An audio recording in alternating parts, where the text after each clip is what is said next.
আলী আসগর পিপাসিত, আলী আকবর পিপাসিত, হযরতে কাসিম পিপাসিত, 70 থেকে 72 জন কারবালার প্রান্তরে সবাই পিপাসিত। ফোরাত নদীর চতুর্দিকে ইয়াজিদি সৈন্যবাহিনীরা প্রায় 5 থেকে 600 সিপাহী লাগিয়ে দিয়েছে, কিছুতেই যেন ইমামে হোসেন এখান থেকে পানি নিয়ে না যায়। এবার 6 মাসের শিশু সন্তান আলী আসগরকে পিপাসা লেগেছে, জৈনবের এরাধারে ইসলাম স্তনের দুধ বন্ধ হয়ে গেছে। ইমামে হোসেনকে বলছেন, জৈনব ভাই এখন কি করা যাবে?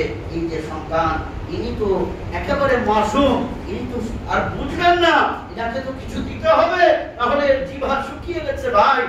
এই যদি পানি না পায় তাহলে আলী আসগর এমনিতেই ইন্তেকাল হয়ে যাবে।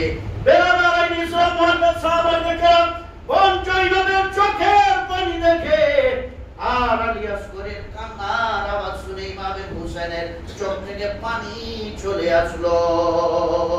আলী আসগরকে নিয়ে ফোরাত নদীর সামনে সিপাহীদেরকে সম্মুখীন করে তিনাদের সামনে একটা বক্তব্য রাখলেন, ও ইয়াজিদি দলেরা শোনো, তোমাদের দুশমনী আছে আমার সঙ্গে, তোমাদের দুশমনী আছে আমার সঙ্গে, তোমরা যদি কতল করতে চাও আমাকে তোমরা হত্যা করে দিও, আমাকে তোমরা খুন করে দিও, আমার গর্দানকে আলাদা করে দিও, তোমাদের রাগ আছে আমার উপরে, কিন্তু এই 6 মাসের আলী আসগরকে তোমরা একটু পানি দিয়ে দাও।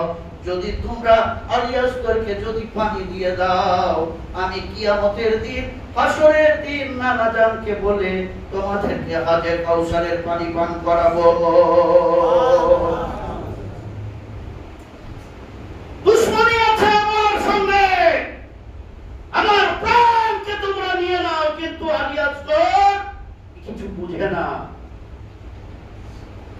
মাত্র 6 মাসের সন্তান, একে তোমরা পানি দিয়ে দাও, পানিকে বন্ধ করিও না, এর জন্য পানিকে বন্ধ করিও না। যদি তোমরা পানি দাও আমার এই সন্তানকে, তাহলে হাসরের দিন নানাকে বলে আমি তোমাদেরকে হাজে কাউসারের পানি পান করাবো, ওয়াদা করলাম। চাইতে গিয়েছিলেন পানি, দূর থেকে একজন ইয়াজিদি দলের লোক তীরের এমন ভাবে নিশানা করেছেন, এমন ভাবে তীর জ্বালালেন, ইমামে হুসেনের হস্ত মুবারকের মধ্যে আলী আসগর এইরকম ছিল, বুকের মধ্যে জড়িয়ে রেখেছিলেন, আর এমন ভাবে তীর চালালো ওই বাচ্চার গর্দানের মধ্যে লাগলো, এপার থেকে ওপার হয়ে গেল। গর্দানের মধ্যে এমন ভাবে তীর মারলেন, এ বাচ্চা এপার থেকে ওপার হয়ে গেল, রক্ত হয়ে গেল। ইমামে হোসেনের পুরো পোশাক আলী আসগরের খুনে ভর্তি হয়ে গেছে। ইমামে হোসেন বলছে যে আমি চাইতে আসলাম পানি, আমি এখন জয়নবকে যে কি বলবো, কি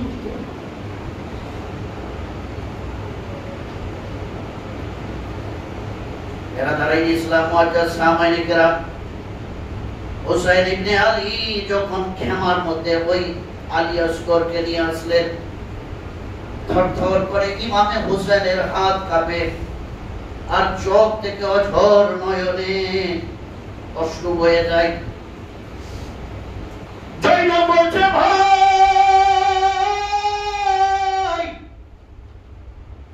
আমার বেটা কান্না বন্ধ হয়ে গেছে, ভাই নিশ্চয়ই আমার ছেলে পানি পান করেছে, নিশ্চয়ই আমার সন্তান পানি পান করেছে, পিপাসিত ভিজে গেছে, যার কারণে হয়তো আমার ছেলেটা নিদ্রায় চলে গেছে,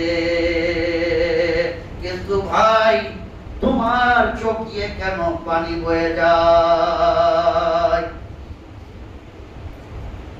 ইমাম হুসাইন রাদিয়াল্লাহু তাআলা আনহু তিনি বলছেন, কোন জৈনব,